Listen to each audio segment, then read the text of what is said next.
grew up in Hawaii, and one of the big things there was mango trees. And my dad would come home with buckets of mangoes. And the really cool thing is that obviously his customers are letting him take some home, and then we would give to other family members. And it was just a web of just sharing food.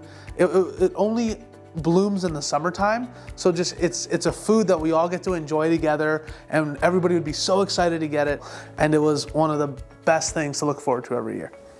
For me, growing up, I grew up with my dad and then his parents, so we would have dinner with them every night, my grandparents. Food was always just super important because that's how we would gather together and just talk about our day. My grandma was one of those people that never followed a recipe, so she was a phenomenal cook, but to be able to replicate any of her meals is next to impossible. But yeah, that's just kind of how my grandparents were. They were very warm and welcoming.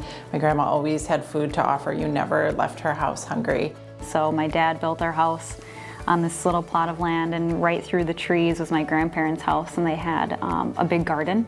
And so when I was little, I would run through the yard and I would go and steal their cherry tomatoes. So I just have this really vivid picture and memory of me when I was little, covered with like tomato seeds, cherry tomato seeds on my sweatshirt.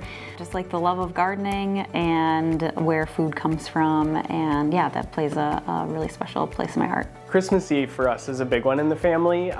We don't go like all out for all the other holidays, but Christmas Eve is always the one. Ever since I was little, at my great-grandpa's farm, like it would be the turkey, the stuffing, all the fixings, everyone would come together. The table kept getting longer and longer, and I think it's one that I look forward to and my family looks forward to every year. Food really grounds us, and it connects us to our community, it connects us to our families, it connects us to ourselves.